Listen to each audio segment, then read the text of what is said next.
RESPECT. Say it with me. You know, come on, the song's in your head, it's in my head, it's now in your head, right? Step 4, halfway through the process, how do we hinder our team? Step 4, respect. We talk about the role of respect and how it can hinder the team and really bring that morale down so that they're not as effective as they could be.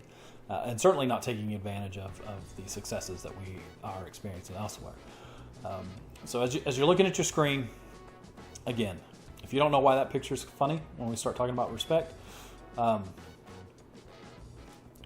email me. I'll explain it. And for those of you that get it, rock on. So glad I'm not the only one. As we consider work, always trying to go that extra mile, but they always find me, keep bringing me back as we consider that. So when you respect it, when you feel respected, and when you know you're respected, it tends to bring out a higher level of work, a better quality of work, if you will, because you understand that A, you know your value, you know that what you do is valuable, but B, when people respect you, they know it too, and you want to perform. You don't want to let folks down, and that's reasonable, right? So the nice thing about respect is it's very simple to use that, or the lack thereof, to hinder your facility team and to make a big difference in their lives in a negative way. The first way, have a passive-aggressive lack of respect for the team. Passive-aggressive behavior is great for hindering the team and to making people feel upset, bothered, or however you want to do it, or talk about it, where, oh yeah, that was real good, I guess, for what I can expect of you.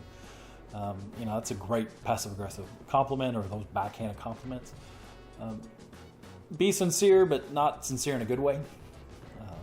That's a good way. So if they feel disrespected, but it's not blatant, as long as you keep it not blatant, then it can really drop that morale down. And then it's hard to talk to you about it and to talk to other people about it, because then you can just dismiss it. Again, that goes back to that poor communication. Hey, can I talk to you about it? I feel like I'm disrespected. Well, I didn't mean it that way. Right? That's like the ultimate passive-aggressive, poor communication response when someone has an issue that they have. This made me feel this way. Well, I didn't mean it that way, or I'm sure they didn't mean it that way. Or even better, oh, I know them. They would never say something like that to make anybody feel like that. Never mind the fact that they did, because it wouldn't be brought up unless you felt that way. But hey, anytime we can dismiss someone's real feelings and try to downplay them because we don't want to deal with it, that shows a lack of respect. It shows some poor communication, and it's a great way to hinder the team.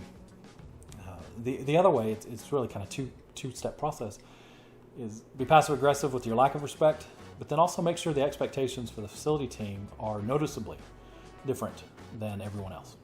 So, if they even look cross-eyed at somebody, make sure you fuss at the facility team, but certainly defend everybody who yells at and talks negatively about the facility team, especially if you can do that right in front of them, where you can not defend them for someone being ugly to them, but then tell them later that they should have handled it better, meaning your team. And again, just have that different level of expectation, so that way they understand that they're different, and not in a good way. And that way, again, if we can keep that respect down, if we can do that, then they will certainly understand that being positive, being happy, and performing well is not necessary. It's not going to be rewarded, certainly, but then that just helps them and keeps them coming in to where they dread coming in. They can do the work, but they know they're going to be respected for it. Next, we're going to talk about step number 5, which is value. And value is not, we're not talking compensation at this point.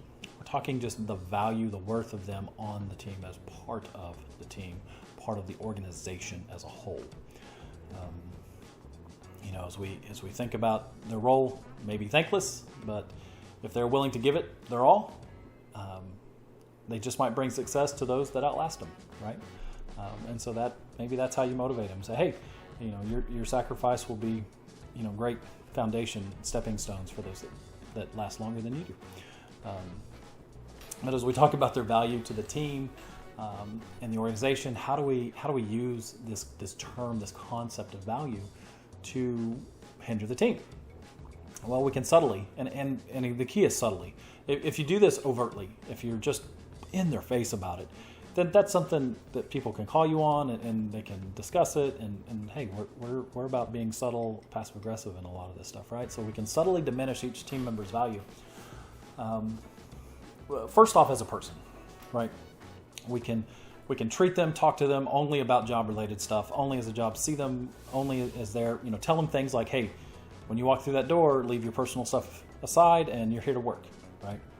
That's a great way to diminish someone's value, to look at, to not acknowledge or disavow their value as a person, and how the reality is what they're experiencing outside work is going to affect their work inside.